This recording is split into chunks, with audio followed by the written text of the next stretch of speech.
নমস্কার বন্ধুরা, তোমরা কেমন আছো? ভালো আছো? সবিতা ব্লগসে সবাইকে স্বাগত। তার সঙ্গে বড়দের প্রণাম আর ছোটদের বুক ভরা ভালোবাসা।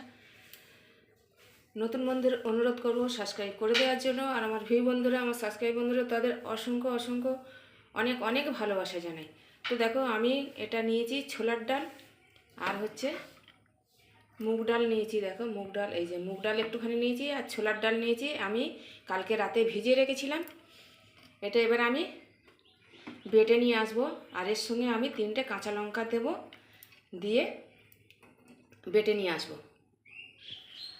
আর এখানে দেখো আমি ঝিঙে নিয়েছি। ঝিঙেটা আমার দেখানো হয়নি, মানে কাটাটা দেখানো হয়নি, কিন্তু আমি দেখো এরমভাবে অল্প অল্প ছাল আছে, আমি এরমভাবে কেটে নিয়ে এসেছি।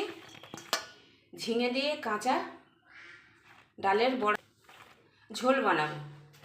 তো চলো আমি ডালটা বেটে নিয়ে আসি। দেখো ঝিঙেটা আমি এরমভাবে কেটে নিয়েছি। দেখো এরমভাবে কাটতে হবে, এই যে এরমভাবে একটু ছাল ছাল থাকবে, তাহলে ভালো লাগবে।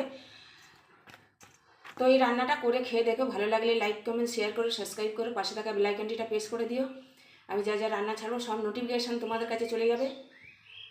তো চলো আমার সঙ্গে থাকো, আমার সাথে থাকো, দেখতে থাকো।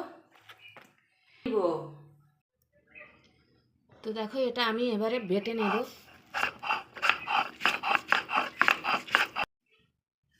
তো দেখো এরম করে বাটতে নিয়েছি, এবারে বাটির মধ্যে তুলে নেব।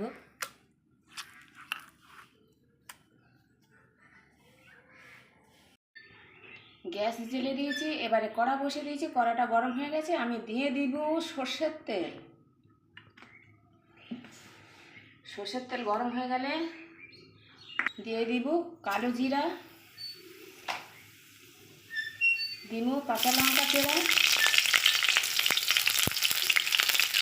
কাঁচা লঙ্কা আর কালো জিরা একটু ভাজা ভাজা হয়ে গেছে, এবারে দেব কেটে রাখা ঝিঙ্গা।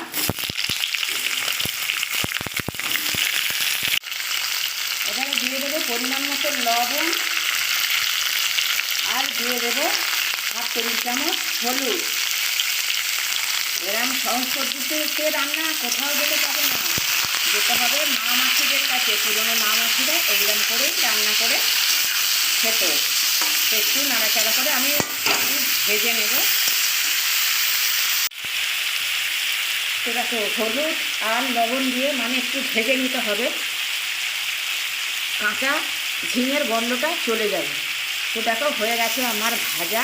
এই দেখো, দেখো তো বেশি ভাজা যাবে না, কিন্তু কাঁচা কাঁচা থাকবে, অথচ ঝিঙের কাঁচা গন্ধটা চলে যাবে। এবারে দিয়ে দেবো পরিমাণ মতন জল, দিয়ে দেব। এই সহজ পদ্ধতিতে রান্না, এগুলো কারা জানতো? এগুলো মা মাসিরা জানতো। এরম করে দেখো চটজলদি রান্না হয়ে যাবে, তাড়াতাড়ি রান্না হয়ে যাবে, কিন্তু টেস্টি একটা তরকারি হয়ে গেল। দেখো ডালটা আমি ছোলার ডাল আর মুগ ডাল বেটে নিয়ে এসেছি কাঁচা লঙ্কা দিয়ে, সেটা তো তোমাদের দেখালাম। এবার আমি দিয়ে দেবো একটু হলুদ, আর দিয়ে দেবো একটু লবণ, দিয়ে আমি এটাকে ভালো করে মাখিয়ে নেব। এরম করে বেটে নিয়ে এসেছি। দেখো একদম মিহি হবে না, একটু মানে একটু গোটা থাকবে, এরমভাবেই বেটে নিয়ে আসতে হবে। তার সঙ্গে দিয়ে দিব একটু মিষ্টি। দেখো ঝোলটা গেছে ফুটটা, এবার আমি ফুটেছে মানে 2 মিনিটের মতন ফুটে উঠেছে। এবার আমি গ্যাসটা একটু আস্তে করে দেব, দিয়ে ছেড়ে দেব। এবারে এই যে ডালের বড়াগুলো আমি আস্তে আস্তে ছাইড়া দিব। এই যে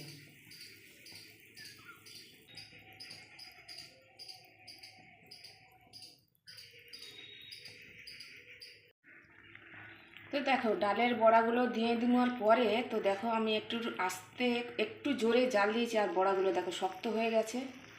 এই দেখো বড়ার আকারে চলে এসেছে। এবার আমি দিয়ে দেব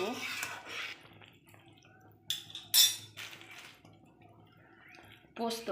সোনার দামে দাম পোস্ত, তো আমি একটু বেটে নিয়ে এসেছি, এই দিয়ে দিলাম। তাহলে তরকারিটা একটু ঘন হবে। আর দিয়ে দেবো একটু মিষ্টি। আর একটু ফুটিয়ে নেব। তো দেখো রান্নাটা আমার হয়ে এসেছে। এবার আমি দিয়ে দেবো 2টো কাঁচা লঙ্কা। ডালের বড়া না তেলে ভেজে ছেড়ে দিয়েছি ঝিঙের ঝোলে। এবারে আমি দিয়ে দেবো একটু কাঁচা সর্ষের তেল। তো স্বাদ গন্ধে অতুলনীয় হয়ে যাবে। কাঁচা সর্ষের তেল দিলাম একটু। দেখো বড়াগুলো কত সুন্দর হয়েছে, দেখো।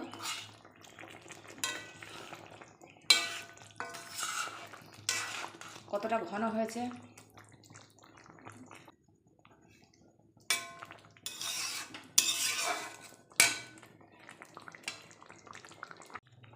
তো হয়ে গেল, দেখো ঝিঙের ঝোল বড়া আমার হয়ে গেছে। ঝিঙের ঝোল বড়া হয়ে গেছে। দেখো এই যে একটু কাঁচা সর্ষের তেল দিয়েছি আর কাঁচা লঙ্কা দিয়েছি। তো আমার রান্নাটা এরম করে তোমরা রান্না করে খাইবা, খুব ভালো লাগবা। ঠিক আছে। তো এবার আমি দেখো এই যে দেখেছো বড়াগুলো কত সুন্দর হয়েছে। আহা, আর ঝোলটা কত ঘন হয়েছে, এই দেখো ঝোলটা কত ঘন হয়েছে। পোস্তটা দিয়ে আমি 5 মিনিট ফুটিয়েছি পোস্তটা দিয়ে। তারপরে আমার রান্নাটা কমপ্লিট হয়েছে। এইরকম ঘন হতে হবে। তো চলো এবার আমি ঢেলে ফেলবো। গ্যাসটা অফ করে দিই। অফ করে দিলাম।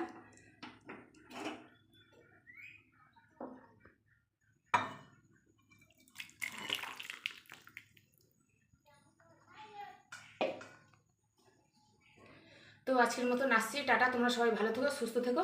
আবার দেখা হয় পরের ভিডিওয়ে।